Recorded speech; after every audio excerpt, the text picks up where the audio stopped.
আমরা কি করতে যাচ্ছি সামনে সেটা জানাবেন।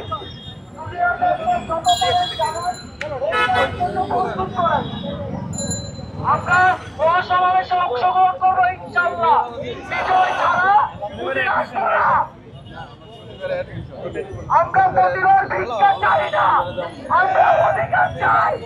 আমাদের ভিক্ষা দেবেন না আপনারা। আসসালামু আলাইকুম, আমি ডক্টর রাজীব, বর্তমানে এফসিপিএস ট্রেনি হিসেবে আছি ঢাকা মেডিকেল কলেজে। সরকারের উচ্চপদস্থ কর্মকর্তাদের সাথে কথা বলেছি, সবার সাথে কথা বলেছি। তাদেরকে আমরা দাবি এটাই জানাই যে আমাদের ভাতাটা নবম গ্রেড করা হোক, সাথে সকল সুযোগ সুবিধা দেওয়া হোক, অথবা 50,000 টাকা করা হোক। তো এক পর্যায়ে সবাই এটাতে সম্মতি দিয়েছেন। বাট মাঝখানে আমরা রবিবারে যখন শাহবাগ অবরোধ করি সমস্ত ডাক্তাররা, প্রাইভেট ট্রেনি চিকিৎসকরা, তখন সার্জি চালন, নাগরিক কমিটির মুখ্য সংগঠক, উনি এসে আমাদের সাথে একাত্মতা স্বীকার করেন এবং বলেন যে বৃহস্পতিবার পর্যন্ত সময় নেয়, যে বৃহস্পতিবার 5টা পর্যন্ত অফিস আওয়ার, এই 5টা পর্যন্ত সে এই দাবি দেওয়াগুলো পূরণ করে দিবে, যাতে আমরা এই অবরোধ থেকে উঠে যাই। তো নাগরিক কমিটির প্রতি আমরা সম্মান জানিয়ে আমরা সেখান থেকে উঠে যাই, কিন্তু আমরা কর্মবিরতিটা কন্টিনিউ করি।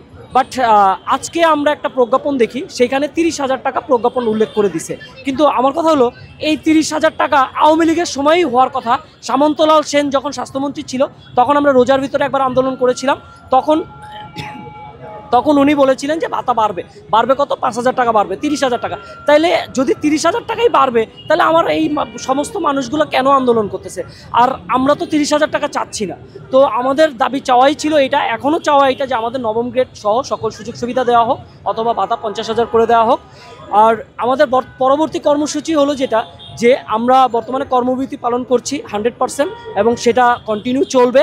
এবং বৃহস্পতিবারের আগে যদি প্রজ্ঞাপন চেঞ্জ না হয়, তাহলে আমরা রবিবারে ইনশাআল্লাহ সমস্ত ইন্টার্ন, মেডিকেল স্টুডেন্ট, যত এমবিবিএস ডক্টর, মোট কথা নামের আগে যাদের ডাক্তার লেখা আছে, তাদের নিয়ে আমরা মহাসমাবেশ করব শাহবাগে ইনশাআল্লাহ। যারা তারা বলেছে ভাতা বৃদ্ধি করবে, সেই বৃদ্ধির নামে তারা 5,000 বাড়িয়েছে। আর এখন তারা নতুন করে এই এই যে চলমান আন্দোলনের মাঝখানে তারা একটা প্রজ্ঞাপন দিয়েছে, সেই প্রজ্ঞাপনে তারা সেটা 25 থেকে বাড়িয়ে 30 করেছে। আর এই 30 তো আরো 2 বছর আগেই দেওয়ার কথা ছিল, সেটা কেন আজকে 2 বছর পরে আমরা এখন নতুন করে আবার আন্দোলন শুরু করার পরে এখন এই 30 কেন আসছে? আমরা চেয়েছি 50,000 ভাতা, সেটা না হওয়া পর্যন্ত আমাদেরকে এই প্রহসনমূলক প্রজ্ঞাপন দিয়ে থামাতে পারবে না। Thank you.